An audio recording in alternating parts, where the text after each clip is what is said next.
পশ্চিমবঙ্গে বিজেপি সরকার ক্ষমতায় আসার পর থেকে বাংলাদেশে পুশিন বা জোর করে মানুষ ঢুকিয়ে দেওয়ার চেষ্টা করছে বিএসএফ। চলতি মাসেই ঠাকুরগাঁও, লালমনিরহাট, মেহেরপুর, চাঁপাইনবাবগঞ্জ, নওগাঁ, পঞ্চগড় সহ সীমান্তের বিভিন্ন পয়েন্ট দিয়ে অন্তত 20টি পুশিনের চেষ্টা করেছে ভারতীয় সীমান্তরক্ষী বাহিনী। বেশ কিছু জায়গায় নারী শিশুদের সীমান্তের শূন্য রেখায় অসহায় অবস্থায় ফেলে রাখে বিএসএফ। এর মধ্যে পঞ্চগড়ের বড়বাড়ি প্রধানপাড়া সীমান্ত দিয়ে পুশিনে ব্যর্থ হয়ে খোলা আকাশের নিচে 10 জনকে বসিয়ে রাখা হয়। 3 দিন পর রোববার রাতে তাদেরকে ফেরত নিয়েছে বিএসএফ।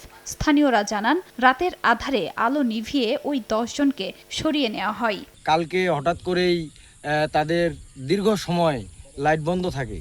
বন্ধ থাকার পরে এক সময় তারা গেটের ভিতরে তাদেরকে নিয়ে যায়। সকালবেলা দেখি এখানে নাই। এখন পরিস্থিতি ভালো আছে, ইন্ডিয়ান বিএসএফও এখন নাই, উত্তেজনা নেই। রাতে 2:40-এর দিকে ওরা ওই প্রথমে বর্ডার সিকিউরিটি লাইট অফ করে দিয়ে পরে ওদেরকে নিয়ে চলে গেছে। আমাদেরকে জানিয়েছে, আমরা সতর্ক ছিলাম যাতে নিয়ে যাওয়ার কথা বললে আবার অন্য কিছু না করে।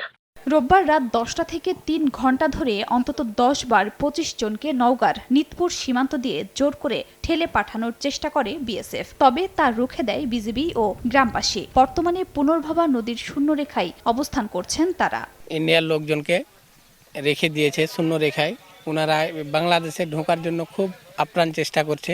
বিএসএফ আসছিল এই গাছের এখানে। ওরা লিয়ানে প্রায় 20 থেকে 25 জন ইন্ডিয়ান নাগরিক এনে তারা পুশিনের চেষ্টা করেছিল।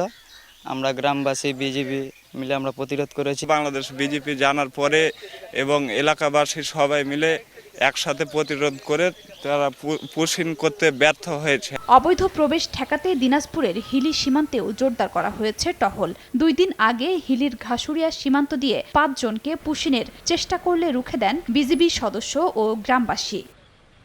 লালমনিরহাট সীমান্ত দিয়ে বারবার পুশিনের চেষ্টা করে যাচ্ছে বিএসএফ। রোববার রাতেও 50 থেকে 60 জনকে ঠেলে পাঠানোর চেষ্টা ব্যর্থ করে দেয় বিজিবি। খাদিজা স্বপ্না, সময় সংবাদ।